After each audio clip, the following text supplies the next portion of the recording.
Good day, hello, how are you, my good sirs and ladies? This is Josh. I'm back. I'm finally presentable enough, able to string words together enough after a holiday break to be here and speak to you. I did continue to attend the cinema over the break, and I've got some accumulated movies to talk about, but I'm just going to talk about the freshest cinematic experience that I've had today. But incidentally, if you want to hear some other stuff and some other catch up, so my favorites and least favorites from 24 and some streaming movies that I caught up on, that's all in the podcast feed, which is now available on Apple Podcasts, if that makes it easier for some people to access. It is now finally listed on Apple. But speaking of the favorites list of 24, I've just caught up with Nosferatu, which certainly would have been on that list. Spoiler for the rest of this video. But I loved Robert Eggers' take on the classic silent film, often remade, Nosferatu, a retelling of a Dracula-type myth, legend. There's all kinds of legal stuff, I guess, around that original movie. I'm not qualified to get into that. But this movie that has just come out by one of my favorite contemporary filmmakers, I'm realizing, Robert Eggers, is Nosferatu, and I just dined on every moment of this movie. I love this movie. It's very much my jam, and I've had a little time overnight and this morning shopping at Wegmans to think about why. It's just good. He's good. His movies are good. I don't think anyone needs to really stand up for, Robert Eggers and the movies that he's made. But this is my favorite movie that he's made, and it really got me. It really worked for me, and I was just thinking about why. So, this is the story of a young woman, in this case, Helen, played by Lily Rose Depp, who is in thrall to Count Orlok, a mysterious old count who we come to discover has a secret, an ancient secret. And it's about her husband, played by Nicholas Hoult, and it's about a doctor played by Ralph Ineson, who has become a regular in Eggers' movies, and a kind of occult expert played by Willem Dafoe, and an uptight aristocratic twit played by Aaron Taylor Johnson.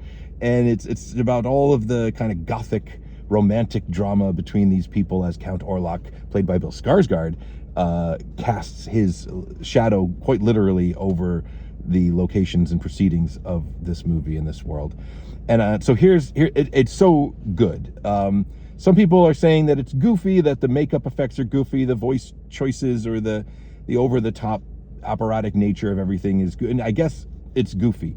But one of the things I'm realizing I love about Eggers and about this movie is the kind of straightforward gothic kind of just gusto of it. It's not ironic. It's not trying to find a side way into talking about this classic story from a fresh perspective with science, or with trying to no, this is an incredibly earnest, old-fashioned story that is it's unrestrained by, censorship and mores. So it's a little bit more, it can get its fingers dirty a little more, but it is so earnest. And here's getting more at just specifically Eggers and why I love his movies. I was thinking about this. He quite famously, I guess at this point, has a real obsession with period detail and authenticity. Now, all filmmakers who make period movies, dip into the resources of authenticity to make things believable, or for audience buy-in, or to make things feel real. And that's what he's doing. But there's something about the way Eggers chooses, especially the language. He's not afraid to use very language that sounds clumsy to us, old-timey language that is appropriate and I don't know if it's authentic. This is a fictional story, but to the time and place where it's supposed to take place. The Witch was full of that, and some people found that a little impenetrable about The Witch, the way that these old Calvinists talked in this parlance, this very hard to follow parlance. But that's what I love about it. But here's really getting closer to what I really love about Eggers, is that he leans into that period authenticity. He's obsessed with the details and the stuff of the ancient setting, or the classical setting. And he also builds a gothic kind of design and a tone and presentation for his movies. But so many movies, especially horror movies, that do that period authenticity, gothic imagery, they forget to be entertaining, and they become dour, and they become boring, and they become slow, and they become a slog for the audience. And that's not a problem in Eggers' movies. This movie is beautiful to look at. It is full of like very arch, classical, romantic, trappings and characters, but it is also full of energy and humor and true scariness. I was thinking about this too. There's a good handful of jump scares in this movie. It's not a traditional scary movie. It's mostly just like I say, arch, and it's spooky and operatic. But there are some really good scares, but they're all story scares. Do you ever watch like a PG-13 horror movie and it's got a bunch of jump scares and maybe they get you, maybe they don't, but then afterwards you're like thinking about it and there wasn't a single scare in that movie that wasn't a fake out, right? And then you eventually got to the monster or the killer or whatever, and there was a shootout or whatever happened and it was over. This is a movie where there's no cheap scares. There's some real scary shit that happens, but it's always propelling the story forward. I suppose horror movies are kind of like musicals in that way. The scares can just be there as like stuff that's supposed to be there and clunky, or they can move the story ahead like songs can do.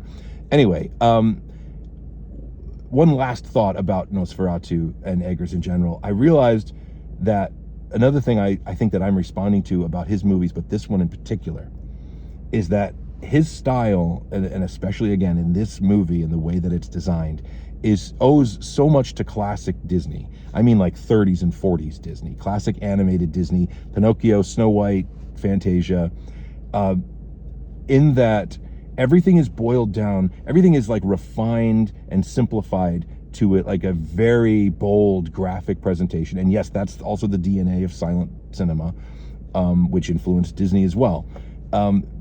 You could watch this movie without sound, or with just music, it'd probably be better, and we would still follow the story. Everything, I'm doing this with my hands because I'm thinking about Count Orlok and his shadow in his hands.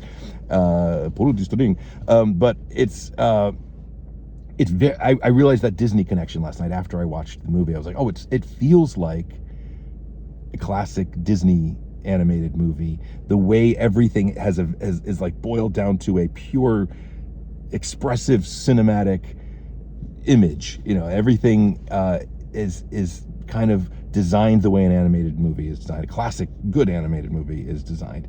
And so that's me enthusing. I haven't talked a lot about the actors. They're fine, they're great. I don't think there's any like weak link. I will say that the Bill Skarsgård performance you're here for it or you're not. He's got he's got a big mustache and he's imposing, he's huge. He's wearing a big fur coat, and he's talking like this, and he's full chocula, and you're here for it or you're not. And I was here for it. I loved it. It was so delicious. I was so compelled by his character. I felt like I was in thrall to Count Orlok. But the other thing to call out as far as performances, well, I mentioned what is his name, Simon. The actor who ends up playing his kind of Renfield, his kind of like little toady guy, Simon McBurdy, I believe is his name. He is so good, and he's having such a great time. You'll recognize him as a UK character actor. But the other thing is, this movie, I'm already all bought into this movie and having a great time, but everything gets elevated to another level about 45 minutes in when Willem Dafoe appears as the occult expert who's going to help them, escape and defeat Orlok, Nosferatu. And he's got such a joie de vivre and such a levity to him that's not like movie comic relief. It's like a real person, as only Willem Dafoe can really play it. And he is delightful and elevates an already awesome movie experience. So that's it. That's Nosferatu. I love this movie. Retroactively goes into my list of favorites, rockets to the top for 2024. And Robert Eggers, please keep making movies. Thank you. All right, everybody. I'll talk to you again soon. You can support me on Patreon, YouTube, all the places. Okay, bye.